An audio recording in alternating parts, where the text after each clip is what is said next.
Today we are taking a look at how to find the function rule from a table of values. You're going to see that a lot of the work we do today is very similar to some that we did last week with solving for the slope and finding the y-intercept. So there are 3 simple steps. Go ahead and record the blanks in your notes. First, you're going to divide or simplify the change in y by the change in x to find the coefficient m. So remember, we have change in y over change in x. That is our slope. Then we're going to substitute the m value and 1 point from the table into the equation y equals mx plus b and solve for the constant b. And sometimes we're lucky enough to find that the y-intercept is given right in the table. So if you're ever given an x value of 0 with a corresponding y value, like 0, 5, then 5 is the y-intercept and you don't have to do any work to find it. And then third, write the final equation in y equals mx plus b format. So I'm going to go through 3 examples with you, and then you're going to do the 3 questions that are in the Nearpod that go with questions 4, 5, and 6 on your own.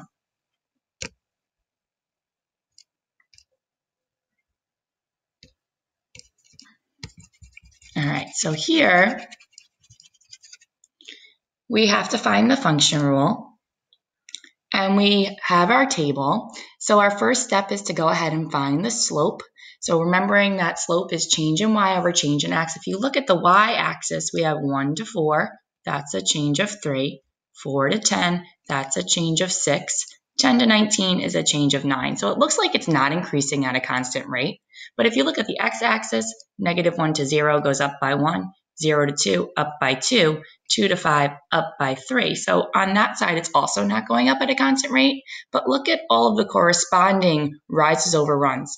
3 over 1, 6 over 2, and 9 over 3. If you divide those all out, we get m equals 3. So they actually are all going up at a constant rate. We're just jumping to different values in the table. So we have a slope of 3. And then if you look even closer on the table, the 0 value is given, so our b value is 4. Put it together, and we have the equation y equals 3x plus 4. First problem done. Okay, now let's take a look at number 2. We're going to see the same idea.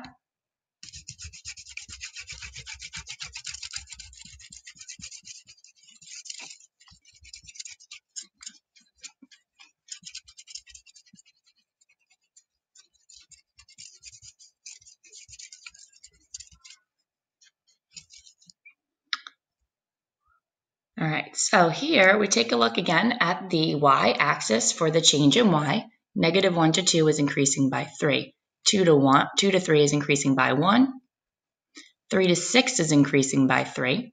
Then in our change in x, negative 8 to negative 2 is increasing by 6. Negative 2 to 0 is increasing by 2. And 0 to 6 is increasing by 6. So we have 3 over 6 and 1 over 2, which 3/6 is equivalent to 1/2. So our m value is going to be 1/2.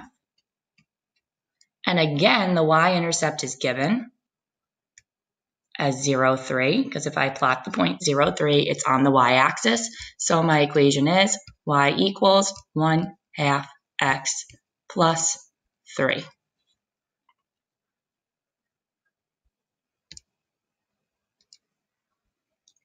All right.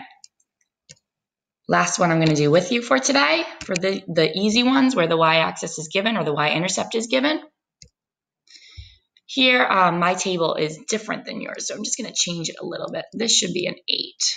I believe that matches yours. Now, if we look at the y-axis, we have 4 to 0 is increasing by 4.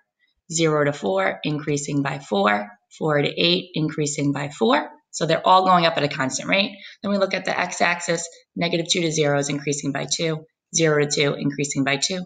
2 to 4, increasing by 2. So our slope is 4 over 2, or just 2. And again, our y-intercept is given as 0. So our b value is 0, which gives us the equation y equals 2x. Done. And if you notice in that one, if you multiply -2 times 2, you get 4. If you multiply 2 times 2, you get 4. If you multiply 4 times 2, you get 8, proving that our equation is correct. And if you do that with the 2 above, the same thing would happen. You substitute in the x, and you should get out the y. All right, so you guys are now going to look at the next 3 questions on your own and answer the 3 multiple choice questions in your Nearpod.